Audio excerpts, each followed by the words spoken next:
students, I am your maths teacher Kiran Singh. Welcome to our class Kiran Singh maths पाठशाला। अब आज से हम लोग chapter 3 rational numbers as decimals class 7 के मैथ्स को पढ़ेंगे। हमारा सबसे पहले टॉपिक का नाम है rational numbers as decimal. Rational number के बारे में आप सबों ने चैप्टर 1 में पढ़ा है, तो फिर भी मैं एक बार रिकॉल करवा दे रही हूँ। रेशनल नंबर्स का मतलब होता है any numbers which can be written in the form of p by q where p and q are integers are called rational numbers. हमें यहाँ पर रेशनल नंबर को डेसिमल में कन्वर्ट करने का तरीका पढ़ना है। तो एग्जाम्पल से हम समझने की कोशिश करते हैं। इस टाइप का क्वेश्चन आप लोगों ने और इसके बारे में प्रीवियस क्लास में भी आप लोगों ने पढ़ा है। डेसिमल का कॉन्सेप्ट आपके पास है। एग्जाम्पल के लिए अगर हमारे पास है 2/10, अगर हमारे पास 2/10 है तो सिंपली हमें क्या करना होता था, हमारे पास एक जीरो है तो हम एक डिजिट के बाद हम क्या करेंगे, डेसिमल पुट करेंगे। इसका मतलब हो गया इस जीरो को हम नीचे से हटाते हैं और 2 के बाद एक डेसिमल पुट करते हैं, और डेसिमल हमें अच्छे से दिखाई दे इसके लिए एक जीरो पुट कर देते हैं। इस तरीके से हम डेसिमल के रूप में कन्वर्ट कर सकते हैं। सिमिलरली अगर हमारे पास दूसरा एग्जाम्पल आता है 25/, अगर हमारे पास 25/10 रहता है तो हम क्या करते हैं, यहाँ से भी एक डिजिट एक जीरो को हटाने के लिए यहाँ पर डेसिमल पुट करते हैं। इसका क्या मतलब हुआ, राइट साइड से हम एक डिजिट को काउंट करेंगे। इट मीन्स इसका क्या मतलब हुआ, हम लिख सकते हैं 2.5। इसका मतलब ये हुआ अगर नीचे से हम जीरो को हटाएंगे तो एक डिजिट के बाद यानी राइट साइड से हम एक डिजिट को काउंट करेंगे और एक डेसिमल पुट करेंगे।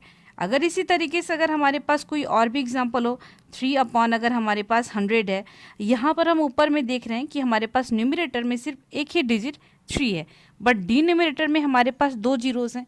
इस कंडीशन में हमें ये करना रहता है जो डिजिट है उसे हम वैसे ही लिखेंगे और उसके बाद एक जीरो पुट करते हैं अपने मन से, और उसके बाद अब हमारे पास 2 डिजिट हो गया, नीचे में 2 जीरोस था तो 2 डिजिट के बाद हमने डेसिमल पुट कर दिया।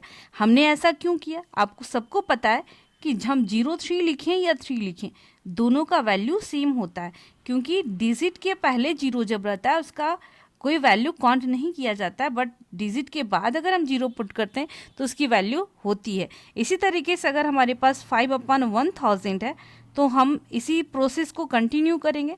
इसका मतलब ये वो 5 लिखेंगे और उसके बाद 2 जीरो एक्स्ट्रा पुट करेंगे। अब हमारे पास 3 डिजिट हो गए, 3 डिजिट हो गए, अब 3 डिजिट के बाद हम डेसिमल पुट करेंगे।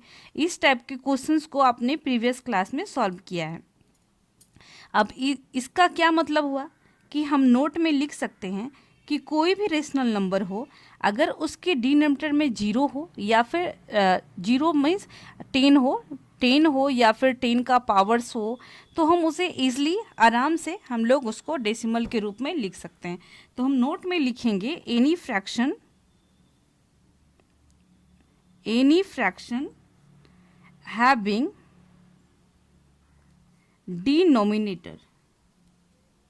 डिनोमिनेटर ऑफ 10 या फिर डिनोमिनेटर एज 10, या तो 10 हो और a power of 10। Power of 10 का मतलब क्या हुआ कि 10 का मल्टीपल हो, हमारे पास 10 हो, 100 हो, 1000 हो, इसी तरीके का हमारे पास अगर हो तो कैन बी इजली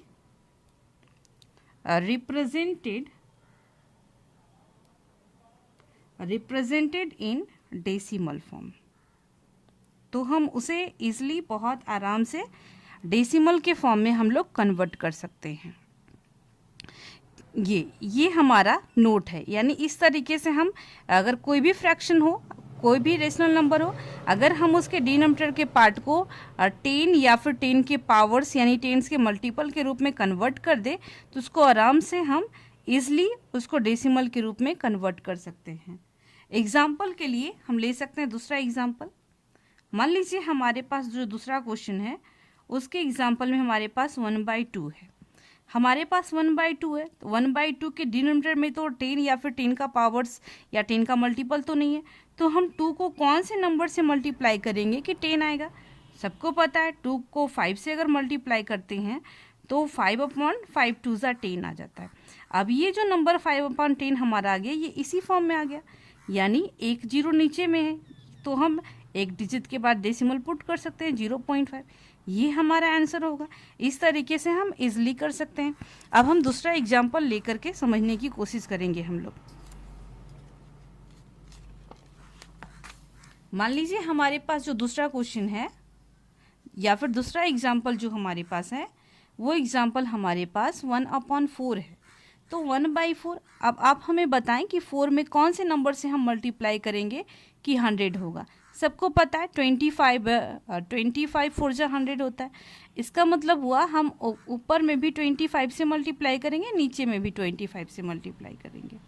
तो हमारे पास हो गया 25/100, यानी यहाँ पर 2 जीरोज़ हैं तो हम 2 डिजिट के बाद डेसिमल करेंगे, पुट करेंगे, हमारा हो जाएगा 0.25।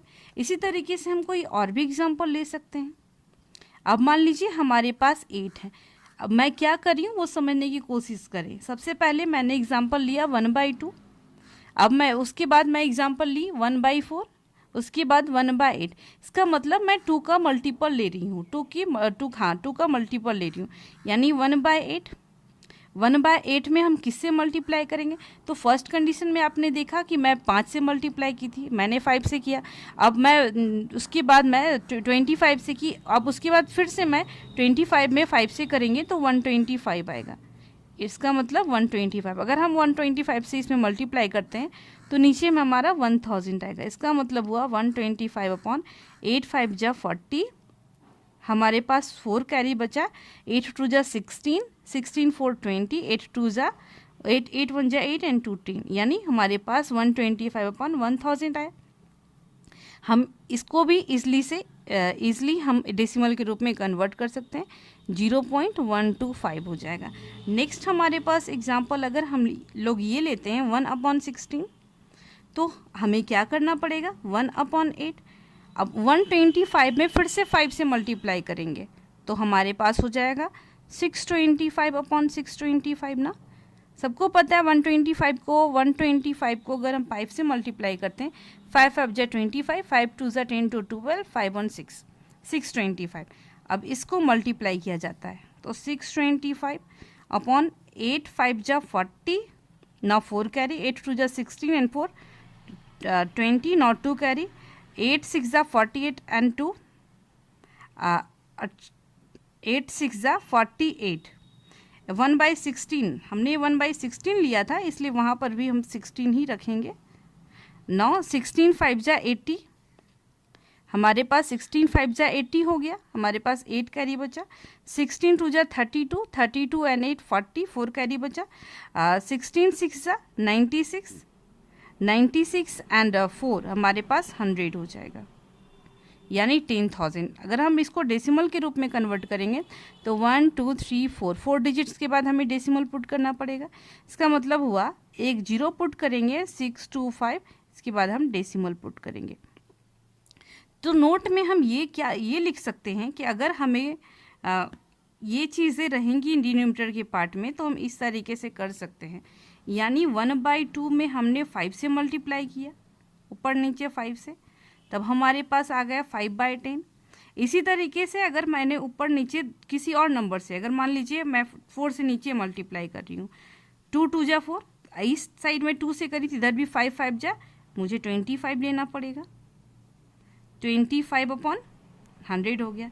इस साइड में अगर फिर इसका मैं डबल की, 4 2 जा 8, देन इधर भी 25 को 5 से मल्टीप्लाई करने के बाद हमारे पास 125 अपॉन, नीचे में भी 125, 125 अपॉन हमारे पास आ गया 1000। अगर 1/16 लिया गया तो हमारे पास हो गया 625/625, और ये मल्टीप्लाई करने के बाद हमारे पास आ जाता है 625 16 5 जा 80, 16 2 जा 32 एंड 8 40, 4 कैरी, 16 6 जा 96, 96 एंड 400 हमारे पास हो गया। यानी सबके डिनोमिनेटर में हमारे पास 10 या फिर 10 का मल्टीपल्स आ गया। इस साइड में आप देख सकते हैं, इस साइड में 2 का मल्टीपल है सब, इधर साइड में, और इधर 5 का, इधर 5 1 जा 5, 5 उसके बाद फिर 5 से सब में मल्टीप्लाई किया गया, 5 फिर 5 फिर 5 फिर 5 से मल्टीप्लाई किया गया। यानी अगर आप 5 से मल्टीप्लाई करोगे तो 25 आएगा, 25 में 5 से मल्टीप्लाई करोगे तो 125, और 125 में 5 से मल्टीप्लाई करोगे तो 625। अगर ये चीज़ें आप अपने दिमाग में रख पाएँ तो आपको वर्कशीट 1 बनाने में बहुत ही आसानी होगी। ये वर्कशीट 1 का इंट्रोडक्शन पार्ट था। अब नेक्स्ट वीडियो में हम लोग वर्कशीट 1 को भी सॉल्व करेंगे। Thank you for watching me.